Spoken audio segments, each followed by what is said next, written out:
How the fuck are people still surviving? I made a video about this about a year ago saying how the fuck does the normal family survive with the cost of everything? House rents to increase by more than 50%. It's great that it's finally becoming more expensive for landlords in the UK to let out their property, but has anyone else noticed that it's just the tenants picking up the bill? The war on landlords will make rents go up, and here's why that's guaranteed. The rental market in London has hit record levels of deprivation. This is a studio in Hendon, Northwest 4, that's selling for £1,350 per month.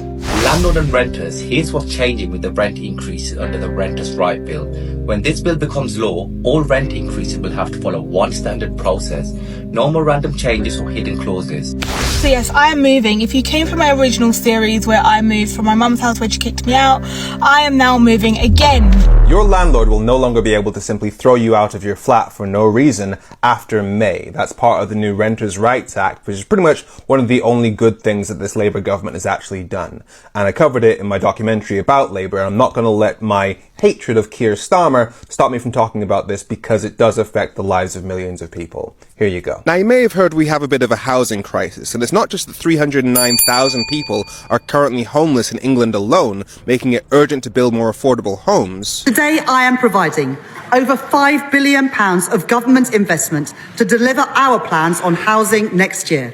We will increase the Affordable Homes Programme to £3.1 billion, delivering thousands of new homes. We will provide £3 billion worth of support in guarantees to boost the supply of homes and support our small house builders. Now that's a start, because the lack of supply of houses is what's affecting the power dynamic between landlords and renters, but so do the laws around that relationship. And things like rent control. For example, around 80,000 households have faced homelessness in the last 5 years because landlords have had the power to simply kick people out without any justification, also known as Section 21 no-fault evictions. Landlords have a lot of power when it comes to privately renting a property. They are able to issue tenants with Section 21s on a whim. This is leaving thousands of people in temporary accommodation in London every month alone. This Section 21 needs to be completely scrapped. We also need a cap on rents as well. This is where Labour's new Renters' Rights Bill comes in. Legislation will be introduced to give greater rights and protections to people renting their homes, including ending no-fault evictions and reforming grounds for possession. Honestly, so much of this bill excited me, especially as a new renter myself. Now yes, there are improvements that need to be made, but see for yourself. Now all tenancies are going to be periodic, so if you're renting a place, you won't just get 6 months and then have to leave. You'll automatically be renewed every month until the landlord gives you 2-month notice to leave. And they'll have to give specific reasons for this, and only certain reasons will be accepted by the courts. Basically, that ends no-fault evictions, which let landlords just throw you out. The bill also means that landlords will only be able to throw you out if you fall 3 months behind on your rent, rather than just 2 months. It also says that landlords will only be able to increase your rent once a year at a level that's consistent with the market. Landlords are also going to have to register with a central database, which will make it easier for potential renters to look into their landlords before they sign with them, and also makes it easier to report the landlords to the Ombudsman. The bill also allows renters to demand that landlords fix issues like mold within a specified period of time. They're also putting restrictions on the renting process itself. For example, I recently moved home, and looking for a place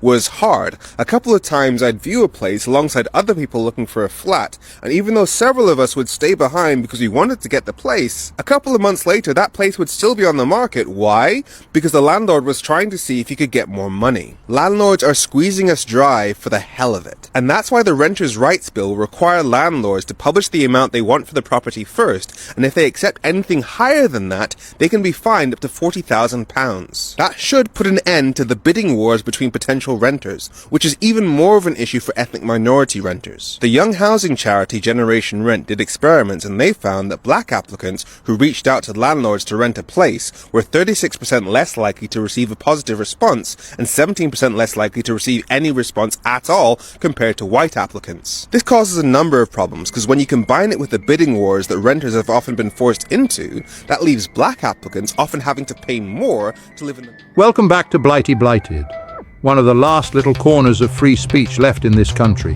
Right, let's get stuck in. Rent in the UK, especially London, has gone absolutely mad. Properly unhinged. You don't rent a place in London anymore. You sponsor it like an endangered animal.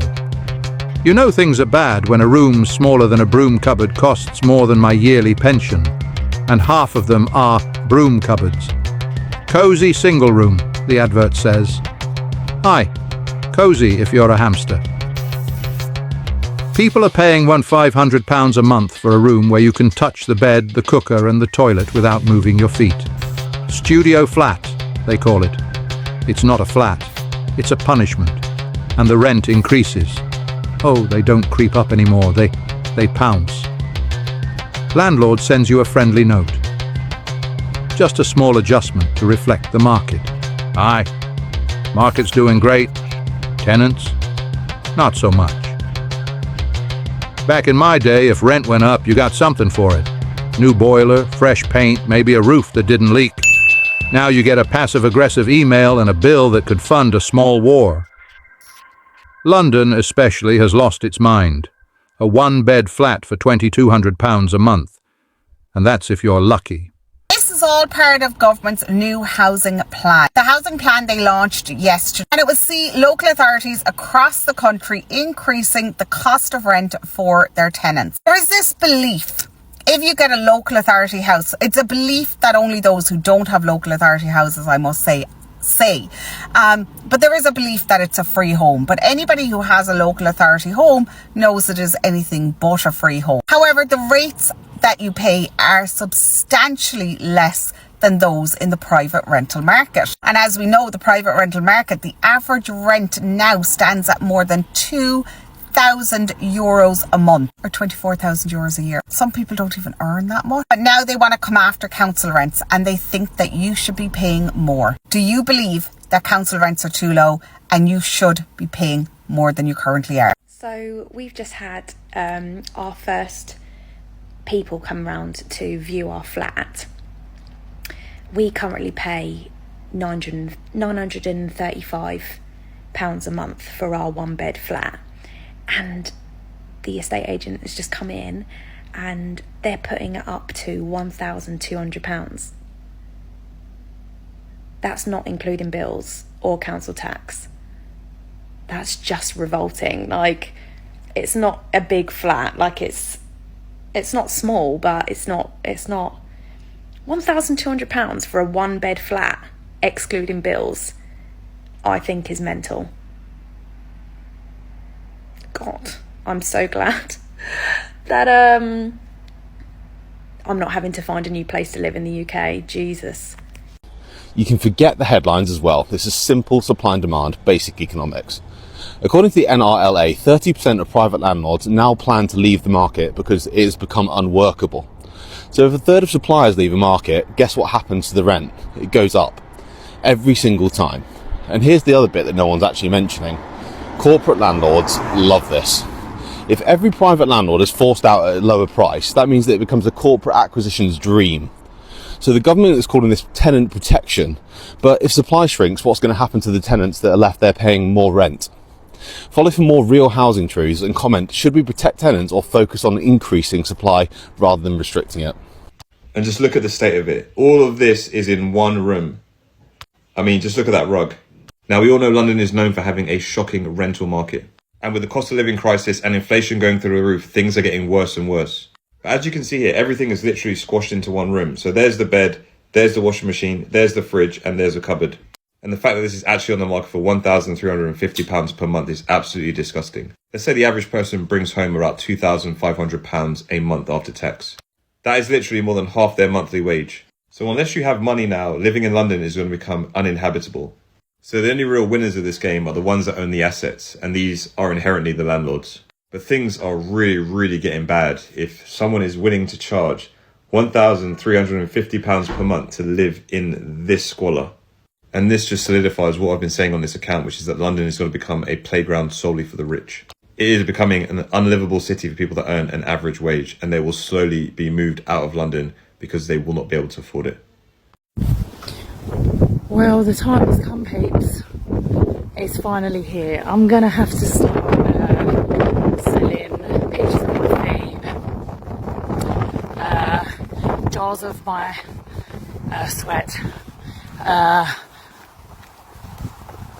start my farts. I don't know.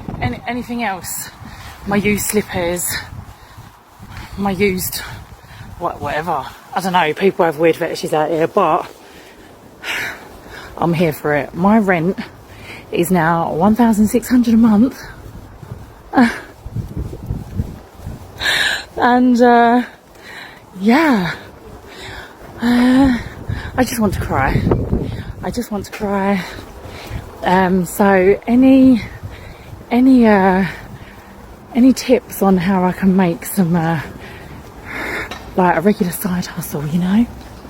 A regular side hustle where I don't have to put on an outlay, you know? I don't want to outlay money to make money, because no, just give me all the money, please, because I don't actually know how much longer I can survive.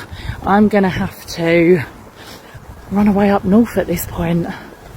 I think that's the only answer, because I cannot no longer afford to live in Essex anymore. So any ideas, throw them my way. I don't even care what they are. Throw them my way, because the time has finally come. Times are hard. They're only going to get harder. Yeah, hit me up. Well, new figures came out yesterday.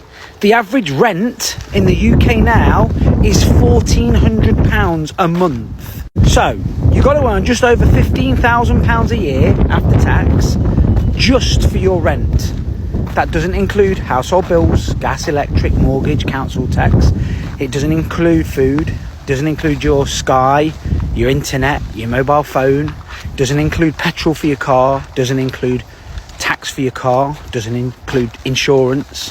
So realistically, if you're not earning 50 grand a year, you ain't surviving. Well, you're certainly not thriving. So my question is, how the fuck are people still affording to live?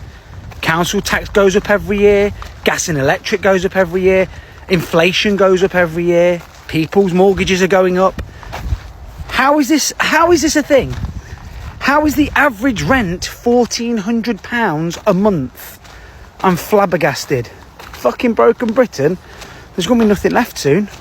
And you guys saw how long it took me to get that place. It took me insanely long. Not long, actually. It did only take me 6 weeks, but I feel like it's still too long to find somewhere to live. And I'm moving for the plain and simple reason I'm tired of renting in London. Renting is draining my fucking pockets, and I'm sick of it. It's put me at such a financial disadvantage, and just living by yourself in London is a joke. That's why so many people are trapped in relationships, trapped in situations that they don't like, is because it is so fucking expensive to live in London.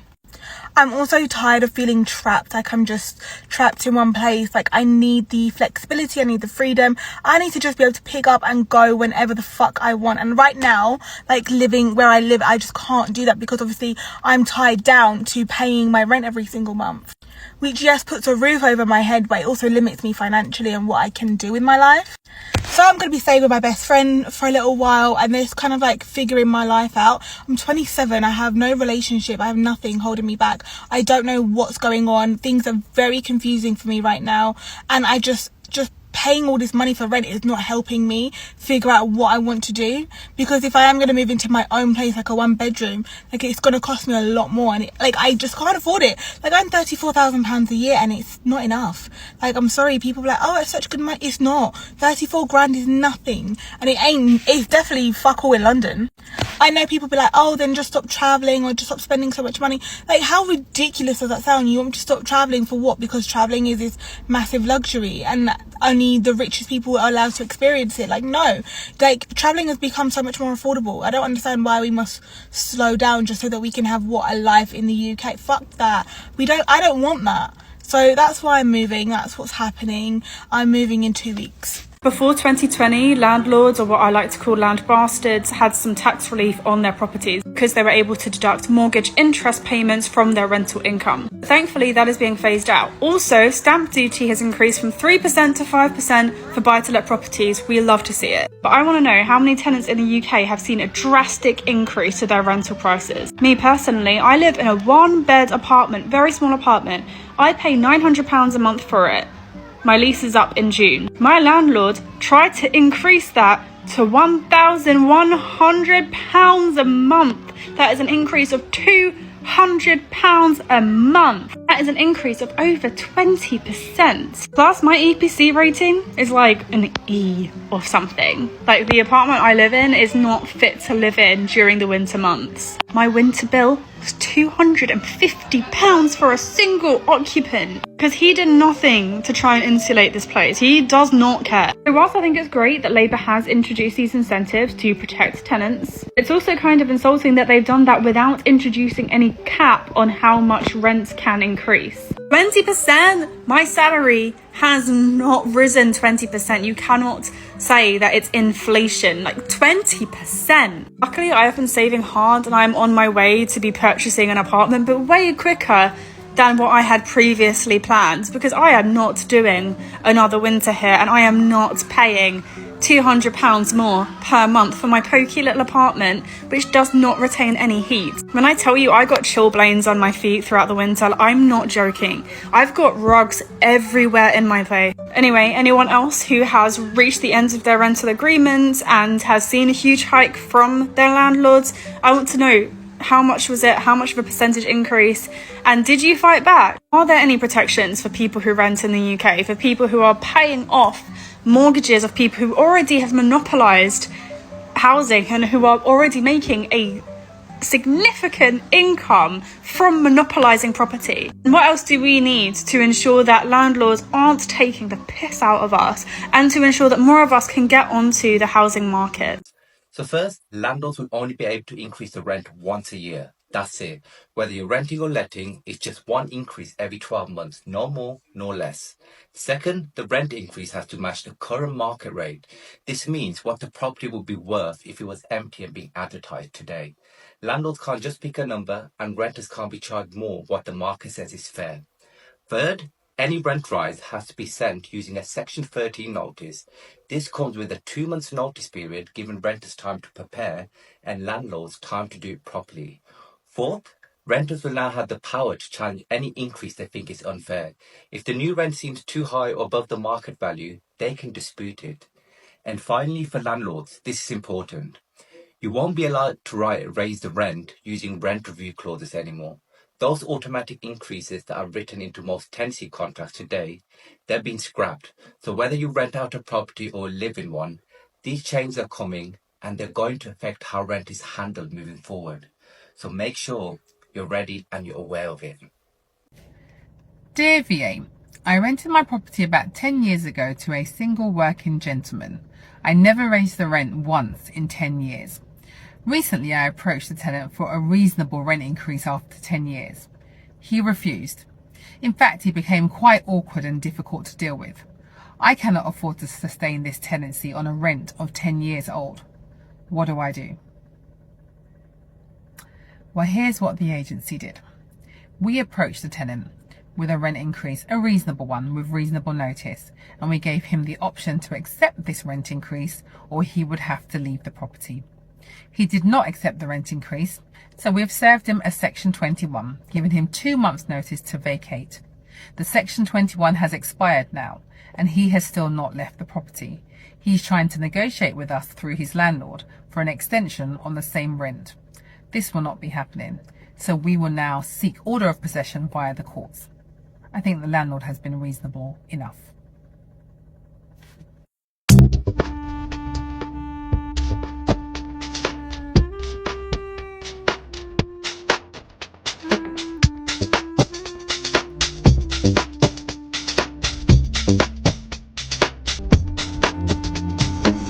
What time?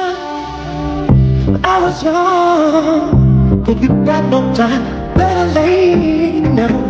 What time? It's best to keep something when you've got no better days. Right, it's official. The Renters Reform Bill has been signed into law. Don't panic, guys. There are ways to mitigate against Renters Reform Bill. The big changes are no fault evictions are completely out the window, and also fixed terms, so AST contracts no longer are allowed as well. There are ways to mitigate against the risks associated with the renters reform. Work with a property mentor, work with a property professional that can find you the right exits. Registered providers, social housing providers, corporate lets. That is a way to mitigate against renters reform, guys. Don't panic. We need to diversify and we need to be creative. If you are serious about investing into property, drop me a follow. All I do is talk property. Rents are sucking the lifeblood out of the lives of many people in the UK. Rental property is largely occupied by young people and people on low income in the UK. And of course, in very many cases, those two groups overlap. And as a consequence, a great many children in the UK also live in rental properties. And the cost of that property is rising. New data from the Office for National Statistics shows that on average in England, the cost of rental property in proportion to people's gross incomes rose by 3% in the year 2023-24, which is the most recent for which we have data. In London, the cost is now in excess of 40% of the gross income of people who are renting their properties. In England as a whole, it's now reached 36%. In the southwest of England, the data shows that the cost is now in excess of 30% of gross incomes of those who are paying rents. And that is, of course, because of the challenge from holiday lettings. We are in a crisis situation. Now, the story is not grim everywhere. In Wales, the average cost of renting is only 26% of gross income, which is still staggering. In Northern Ireland, it's 25%. And in the northeast, the northwest and the East Midlands, the cost of renting is declining, in particular in the northeast, where it's fallen to only 20% of gross incomes, a substantial drop during the course of this period. But that's an indication of many of the economic problems that are going on there. But the point in general is quite simple. Landlords are taking a disproportionate amount of the income of younger and poorer people who are living in rental property. Those people are not working for the sake of putting food on the table. They're not working for the sake of having a good life. They're working to pay their landlords. We should have got beyond this point now. It's wrong that we're paying for land time and time and time again, and yet we are. It's wrong that people are being denied a chance to live on median earnings because so much of what they earn is being extracted from them by landlords who are charging excess prices. And remember, even social rents are defined in relation to these excessive prices and therefore are unaffordable for many. Some people are sharing living rooms with strangers. Hot bedding. Imagine being so skint you have to book your own mattress like a hotel. And the estate agents? Oh, those cheerful little vampires. It's a great opportunity, they say. Aye, an opportunity to go bankrupt. The only people who can afford London rent now are oligarchs, trust fund kids, and people who've sold a kidney on the black market. Meanwhile, ordinary folk, nurses, teachers, young families are being pushed further and further out. Soon, London will be nothing but bankers, tourists, and confused foxes. The UK in 2025, where finding somewhere to live is like winning the lottery, except less likely and more depressing. Cheers, landlords. You've turned the simple dream of a roof over one's head into a national crisis. I will see you all in the next video. Hopefully you can afford your rent until then. Keep your peckers up.